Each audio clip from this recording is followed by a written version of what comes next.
جب بھی تاریخ اسلام کے سنہرے اور عظمت سے بھرپور صفحات کو پلٹا جائے تو کچھ نام دلوں میں عقیدت، محبت اور احترام کا چراغ روشن کر دیتے ہیں۔ ایسا ہی ایک مقدس، معزز اور عظیم نام ہے حضرت حسن ابن علی رضی اللہ تعالی عنہ۔ وہ جن کا گھر جہاں وحی نازل ہوتی تھی، جن کی پرورش نبی کریم صلی اللہ علیہ وسلم کی گود میں ہوئی، جن کے نانا رسول اللہ صلی اللہ علیہ وسلم خود تھے، جن کے والد باب العلم حضرت علی رضی اللہ تعالی عنہ تھے، جن کی والدہ جنت کی خواتین کی سردار حضرت فاطمہ رضی اللہ تعالی عنہ تھی۔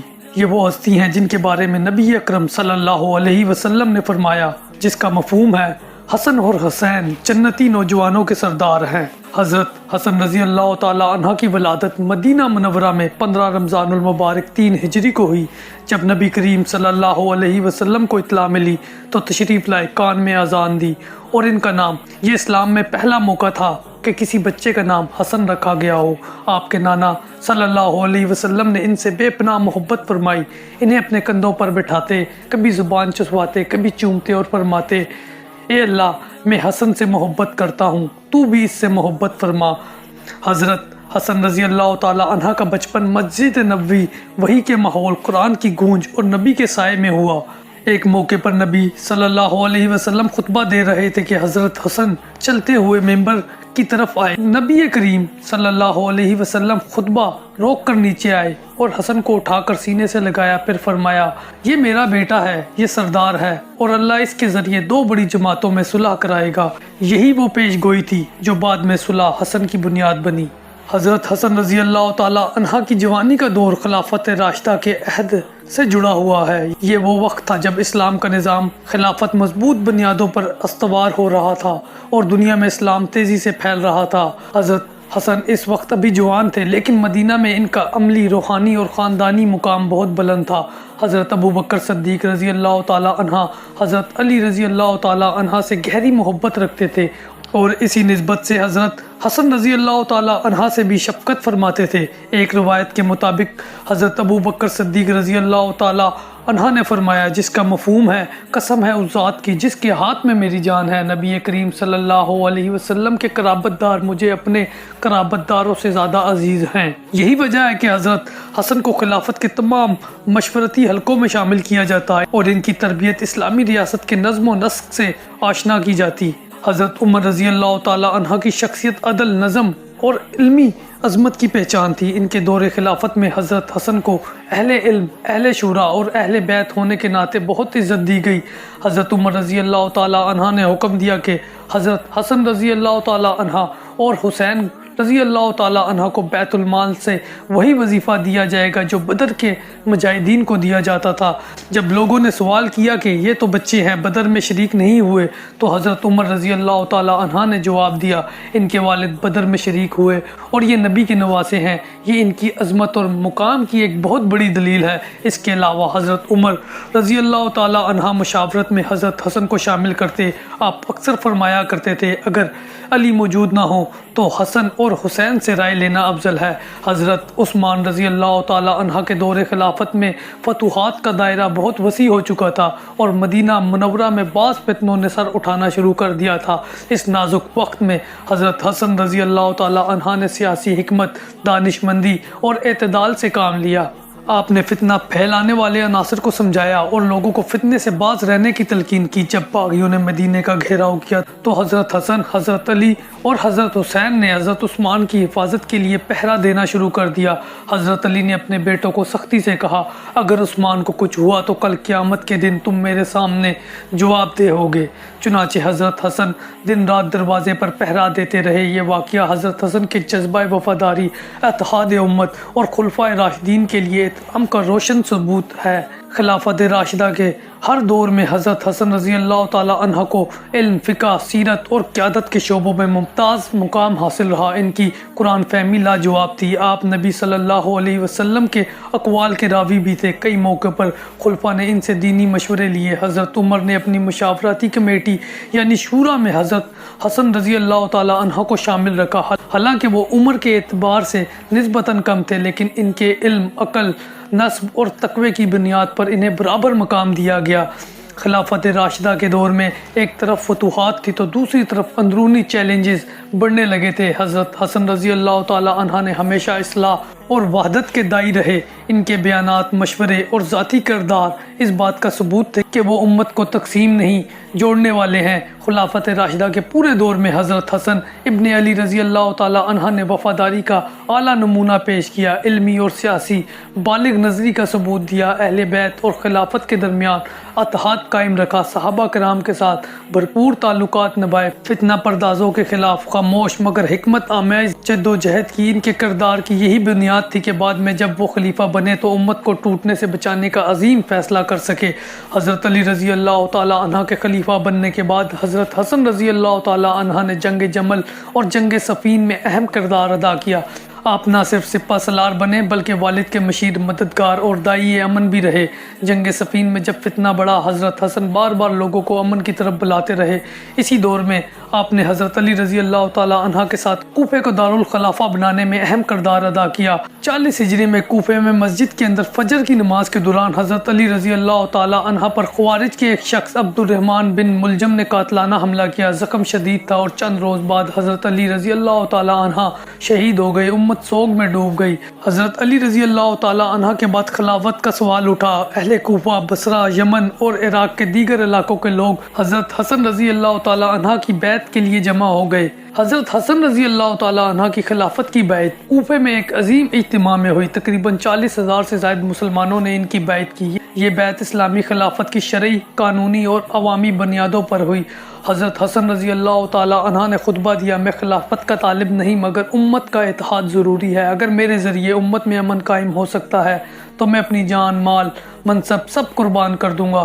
اس وقت شام میں حضرت امیر معاویہ رضی اللہ تعالی عنہ کی سیاسی، عسکری اور انتظامی طاقت بہت مضبوط تھی۔ انہوں نے حضرت عثمان رضی اللہ تعالی عنہ کے خون کا بدلہ لینے کے نعرے پر لوگوں کو منظم کر رکھا تھا۔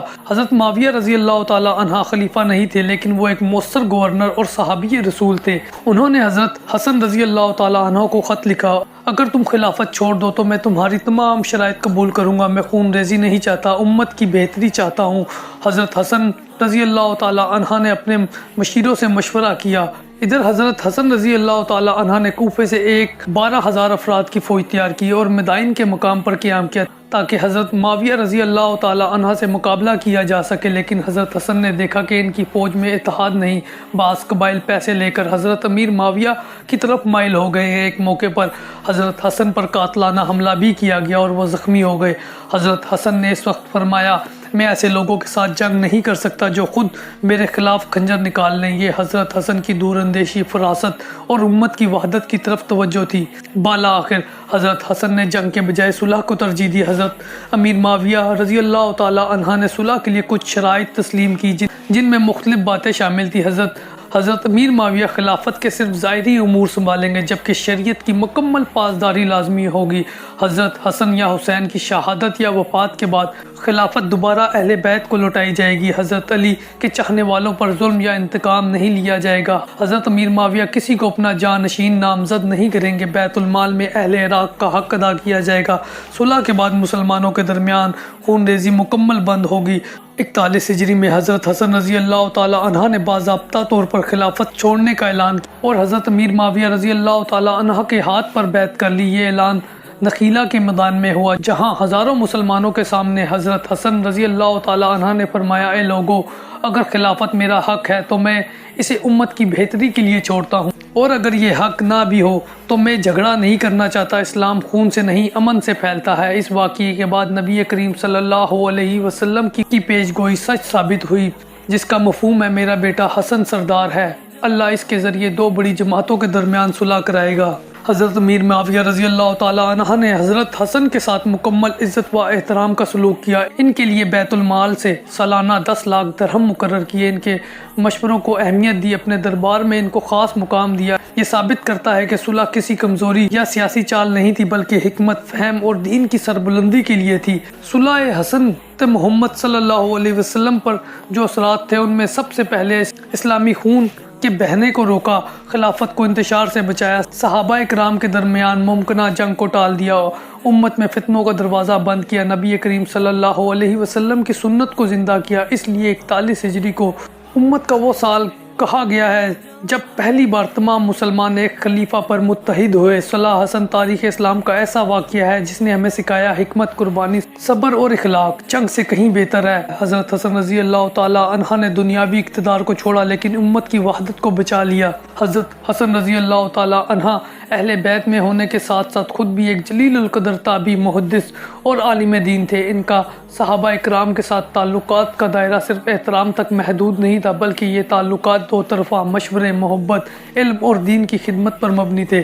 حضرت ابوبکر صدیق رضی اللہ تعالی عنہ حضرت علی رضی اللہ تعالی عنہ کے قریبی ساتھی تھے۔ اسی رشتے سے حضرت حسن رضی اللہ تعالی عنہ کے ساتھ ان کا برتاؤ ایک دادا کی طرح تھا۔ جب حضرت ابوبکر صدیق رضی اللہ تعالی عنہ خلیفہ بنے تو وہ اکثر فرمایا کرتے، حسن نبی کریم صلی اللہ علیہ وسلم کے جسم کا ٹکڑا ہے، میں اسے اپنی اولاد کی طرح عزیز رکھتا ہوں۔ حضرت حسن کی کم عمری میں بھی حضرت ابوبکر صدیق رضی اللہ تعالی عنہ ان سے محبت اور شفقت سے پیش آتے تھے۔ ان کا حسن سے تعلق صرف نسبتی عقیدت نہیں بلکہ دینی فہم و فراست کا بھی اعتراف تھا۔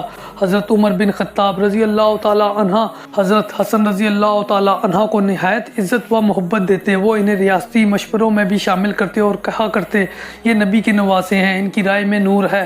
حضرت عمر رضی اللہ تعالی عنہ نے حضرت حسن رضی اللہ تعالی عنہ اور حضرت حسین رضی اللہ تعالی عنہ کے لیے بیت المال سے وہی وظیفہ مقرر کیا جو بدر کے مجاہدین کو دیا جاتا تھا، جبکہ ان کی عمر اس وقت کم تھی۔ حضرت حسن رضی اللہ تعالی عنہ کے علم اور تقوی کو حضرت عمر رضی اللہ تعالی عنہ ہمیشہ سراہتے اور ان سے علمی امور پر مشورہ کرتے۔ حضرت عثمان رضی اللہ تعالی عنہ ایک نرم دل، باحیا اور بردبار صحابی رسول تھے۔ ان کے ساتھ حضرت حسن رضی اللہ تعالی عنہ کا تعلق بہت گہرا تھا۔ جب مدینے میں حضرت عثمان رضی اللہ تعالی عنہ کے خلاف فتنہ کھڑا ہوا تو حضرت حسن ان چند افراد میں شامل تھے جنہوں نے جان پر کھیل کر حضرت عثمان رضی اللہ تعالی عنہ کے گھر کی حفاظت کی۔ حضرت علی نے حضرت حسن اور حسین کو حکم دیا، عثمان کے دروازے پر ڈٹ کر پہرا دینا یہ تم پر میرے بعد اللہ کی طرف سے فرض ہے۔ حضرت حسن رضی اللہ تعالی عنہ نے اس فرض کو مکمل نبھایا اور آخری وقت تک حضرت عثمان رضی اللہ تعالی عنہ کے ساتھ کھڑے رہے۔ یہ ان کے دل میں صحابہ اکرام کے لیے عقیدت، وفاداری اور قربانی کا عملی مظاہرہ تھا۔ حضرت حسن اور حضرت امیر معاویہ رضی اللہ تعالی عنہ کے درمیان بظاہر سیاسی اختلاف موجود تھا لیکن ذاتی تعلق میں دونوں ایک دوسرے کا بے حد احترام کرتے تھے۔ حضرت حسن رضی اللہ تعالی عنہ نے امت کی وحدت کے لیے خلافت چھوڑ دی۔ حضرت امیر معاویہ رضی اللہ تعالی عنہ نے ان کو مالی و معاشرتی لحاظ سے بلند مقام دیا۔ حضرت امیر معاویہ رضی اللہ تعالی عنہ فرمایا کرتے تھے کہ حسن کی موجودگی امت کے لیے برکت ہے، یہ نبی صلی اللہ علیہ وسلم کا نواسہ ہے، عالم، بردبار اور صلح پسند ہے۔ صلح کے بعد حضرت امیر معاویہ رضی اللہ تعالی عنہ نے انہیں دارالحکومت دمشق بلایا جہاں کئی مواقع پر حضرت حسن رضی اللہ تعالی عنہ کو اعزاز و اکرام دیا گیا۔ حضرت حسن رضی اللہ تعالی عنہ کا تعلق دیگر بڑے صحابہ اکرام کے ساتھ بھی بے حد مضبوط اور محترمانہ تھا۔ حضرت عبداللہ بن عباس رضی اللہ تعالی عنہ یہ نبی کے چچا زاد بھائی اور جلیل القدر مفسر قرآن تھے۔ حضرت حسن رضی اللہ تعالی عنہ کے قریبی دوست اور علمی مشیر تھے، دونوں اکثر علمی تبادلہ خیال کیا کرتے تھے۔ حضرت جابر بن عبداللہ رضی اللہ تعالی عنہ انہوں نے حضرت حسن رضی اللہ تعالی عنہ سے کئی احادیث روایت کی ہیں، وہ ان کے علم، حلم اور تقوی کے بہت معترف تھے۔ حضرت انس بن مالک رضی اللہ تعالی عنہ خادم رسول ہونے کے ناطے حضرت حسن رضی اللہ تعالی عنہ سے خصوصی عقیدت رکھتے تھے، کہتے تھے جس کا مفہوم ہے میں نے نبی صلی اللہ علیہ وسلم کو حسن کو چومتے، گود میں اٹھاتے اور دعائیں دیتے دیکھا ہے، یہی وجہ ہے کہ میں حسن سے بہت محبت کرتا ہوں۔ حضرت ابو ہریرہ رضی اللہ تعالی عنہ نے فرمایا جس کا مفہوم ہے جو شخص حسن اور حسین سے محبت کرے وہ یقیناً اللہ کے نبی سے محبت رکھتا ہے۔ حضرت حسن اور حسین رضی اللہ تعالی عنہ کا رشتہ دنیا میں بھائیوں کا نہیں بلکہ دو کامل کرداروں کا تھا جو ایک دوسرے کے لیے ڈھال تھے۔ حضرت حسین رضی اللہ تعالی عنہ نے ہمیشہ حضرت حسن کی قیادت کو تسلیم کیا اور صلح حسن میں ان کا ساتھ مکمل تعاون کیا۔ حضرت حسن فرمایا کرتے میرا بھائی حسین میری آنکھوں کی ٹھنڈک ہے، وہ میرا سچا رفیق، مددگار اور وصیت کا امین ہے۔ صحابہ اکرام چاہے وہ مہاجرین ہوں یا انصار سب حضرت حسن رضی اللہ تعالی عنہ سے بے پناہ عقیدت رکھتے تھے۔ ان کے دل میں حسن رضی اللہ تعالی عنہ کی شخصیت کا عکس نبی کریم صلی اللہ علیہ وسلم کی محبت، تقوی اور علم سے جڑا ہوا تھا۔ کوفہ، مدینہ، مکہ اور شام ہر جگہ صحابہ حضرت حسن رضی اللہ تعالی عنہ کے قریب ہونا فخر سمجھتے تھے۔ حضرت حسن رضی اللہ تعالی عنہ کے صحابہ کرام کے ساتھ تعلق محبت پر مبنی تھے، علم و حکمت سے مزین تھے، وفاداری اور قربانی سے لبریز تھے، دین کے لیے اتحاد و اتفاق کی علامت تھے۔ یہی وجہ ہے کہ حضرت حسن کی زندگی میں صحابہ کا سایہ رہا اور ان کی شہادت کے بعد صحابہ نے انہیں جنت البقیع میں نبی کریم صلی اللہ علیہ وسلم کے قریب دفن کر کے ان کے مقام کو سچ کر دکھایا۔ نبی کریم صلی اللہ علیہ وسلم نے حضرت حسن رضی اللہ تعالی عنہ کے لیے بے شمار دعائیں اور بشارتیں دی۔ ایک حدیث میں فرمایا حسن اور حسین جنتی نوجوانوں کے سردار ہیں۔ ایک اور حدیث میں فرمایا جس کا مفہوم ہے یہ دونوں میرے پھول ہیں، انہیں دیکھ کر میں خوش ہوتا ہوں۔ اسی طرح ایک اور حدیث میں فرمایا جس کا مفہوم ہے اے اللہ میں حسن اور حسین سے محبت کرتا ہوں، تو بھی ان سے محبت فرما۔ اسی طرح ایک اور حدیث میں ہے کہ میرا بیٹا حسن سردار ہے، اللہ اس کے ذریعے دو عظیم گروہوں کے درمیان صلح کروائے گا۔ حضرت حسن رضی اللہ تعالی عنہ کی پوری زندگی قربانی، علم، حلم اور اتحاد امت اور صلح کی مثال رہی۔ انہوں نے وہ عظیم کارنامہ سر انجام دیا جو شاید کسی اور کے حصے میں نہ آیا، اپنا اقتدار چھوڑ کر امت کو ایک لڑی میں پرو دیا، لیکن ان کی زندگی کا اختتام بھی ایک دردناک سازش کا نتیجہ تھا جس کا ذکر کتب تاریخ میں بڑی تکلیف دہ تفصیل سے ملتا ہے۔ صلح حسن کے بعد حضرت حسن رضی اللہ تعالی عنہ نے کوفے اور پھر مدینہ منورہ میں گوشہ نشینی اختیار کر لی۔ وہ ریاستی امور سے کنارہ کش ہو گئے اور عبادت، علم اور اصلاح امت میں مشغول ہو گئے۔ حضرت امیر معاویہ رضی اللہ تعالی عنہ بھی انہیں مکمل احترام دیتے، ان کے مشورے لیتے اور سالانہ بیت المال سے ان کے لیے ایک بڑی رقم مختص کرتے تھے۔ مگر ادھر بنو امیہ کے بعض سیاسی طبقات حضرت حسن کے وجود کو ایک خطرہ سمجھنے لگے، خصوصاً وہ گروہ جو خلافت کو مروثی بنانا چاہتا تھا۔ اکثر تاریخی روایت کے مطابق حضرت حسن رضی اللہ تعالی عنہ کو زہر دے کر شہید کیا گیا۔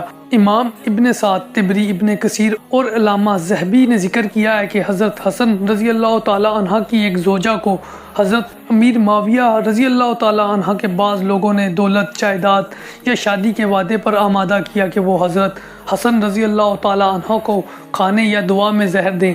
حضرت حسن رضی اللہ تعالی عنہ نے جب زہر کھایا تو شدید درد، خون کی قے اور پیٹ کی تکلیف ہونے لگی۔ انہوں نے فرمایا میں جانتا ہوں مجھے کس نے زہر دیا، مگر میں فتنہ نہیں چاہتا، میں امت میں مزید خون ریزی کا دروازہ نہیں کھولنا چاہتا۔ یہی حضرت حسن رضی اللہ تعالی عنہ کی وہ بلند ترین اخلاقی سطح تھی جو ہمیں قرب و اذیت کے لمحوں میں بھی صبر، امت کی خیر خواہی سکھاتی ہے۔ حضرت حسن رضی اللہ تعالی عنہ کئی دن بستر پر مبتلا تکلیف میں رہے۔ حضرت حسین رضی اللہ تعالی عنہ ان کی تیمارداری کرتے اور حضرت علی کی دیگر اولاد و اہل بیت ان کے گرد موجود رہتے۔ حضرت حسن رضی اللہ تعالی عنہ بار بار کہتے اے اللہ مجھے معاف فرما، مجھ پر رحم فرما اور مجھے میرے نانا محمد صلی اللہ علیہ وسلم کے ساتھ ملا دے۔ آخرکار ربیع الاول 50 ہجری اور 47 سال کی عمر میں یہ جنتی نوجوانوں کا سردار اس دنیا سے رخصت ہو گیا۔ حضرت حسن نے اپنی زندگی کے آخری دنوں میں حضرت حسین رضی اللہ تعالی عنہ سے فرمایا اے میرے بھائی جب میں دنیا سے چلا جاؤں تو مجھے جنت البقیع میں دفن کرنا، لیکن میری تمنا ہے کہ مجھے نبی صلی اللہ علیہ وسلم کے پہلو میں دفن کیا جائے اگر امت راضی ہو۔ جب حضرت حسین رضی اللہ تعالی عنہ حضرت حسن رضی اللہ تعالی عنہ کا جنازہ روضہ رسول صلی اللہ علیہ وسلم کی طرف لے کر گئے تاکہ وہاں دفن کریں تو ام المومنین حضرت عائشہ رضی اللہ تعالی عنہ نے فرمایا یہ جگہ رسول صلی اللہ علیہ وسلم نے حضرت ابو بکر اور حضرت عمر کے لیے مخصوص ہے۔ فتنے کے خطرے کے پیش نظر حضرت حسین رضی اللہ تعالی عنہ نے وصیت کی دوسری بات پر عمل کرتے ہوئے حضرت حسن کو جنت البقیع میں دفن کیا۔ مدینہ منورہ کا آسمان اس دن غم کے بادلوں سے ڈھکا ہوا تھا۔ صحابہ، تابعین، اہل بیت اور عام مسلمان حضرت حسن کے جنازے میں اشک بار آنکھوں کے ساتھ شریک تھے۔ حضرت سعید بن العاص نے نماز جنازہ پڑھائی اور حضرت حسین رضی اللہ تعالی عنہ نے اپنے ہاتھوں سے بھائی کو سپرد خاک کیا۔ ان کے مزار پر ہمیشہ اہل مدینہ فاتحہ پڑھنے اور دعائیں کرنے آتے رہے۔ حضرت حسن رضی اللہ تعالی عنہ کی شہادت نے مدینہ میں کوہرام مچا دیا۔ اہل بیت نے ان کی قربانی کو نئے سرے سے عزت بخشی۔ صحابہ کرام رضی اللہ تعالی عنہما نے فرمایا جس نے ہمیں امت کی وحدت دی آج وہ ہمیں روتا چھوڑ گیا۔ حضرت حسن رضی اللہ تعالی عنہ کی شہادت امت میں صلح، اتحاد اور قربانی کی آخری علامت تھی۔ انہوں نے زہر کھا کر بھی دشمن کا نام نہیں لیا، امت کو فتنے سے بچانے کے لیے خاموشی اختیار کی اور وہ دنیا سے چلے گئے، مگر اپنا پیغام صبر، حلم، اخلاص اور امت کا اتحاد ہمیشہ کے لیے چھوڑ گئے۔ حضرت حسن رضی اللہ تعالیٰ عنہ سخی تھے، کئی بار اپنا مال راہ خدا میں دیا، صابر تھے، ہمیشہ امت کے اتحاد کو ترجیح دی، عالم تھے، کئی فقہی مسائل پر فتوے دیے، عبادت گزار تھے، کثرت سے روزے اور نمازیں ادا کرتے۔ حضرت حسن ابن علی رضی اللہ تعالیٰ عنہ کا پیغام آج بھی تازہ ہے، جب فتنہ ہو تو تلوار نہیں، حکمت اور صلح کا راستہ اپناؤ۔ آپ نے اپنے نانا صلی اللہ علیہ وسلم کے دین کو امن، حلم اور حکمت کے ساتھ زندہ رکھا۔ آج امت کو حضرت حسن رضی اللہ تعالیٰ عنہ کے صبر، برداشت، اتحاد اور قربانی کی اشد ضرورت ہے۔ ہمیں چاہیے کہ ان کی سیرت کو اپنائیں اور ان کے نقش قدم پر چلیں تاکہ ہماری دنیا و آخرت سنورے۔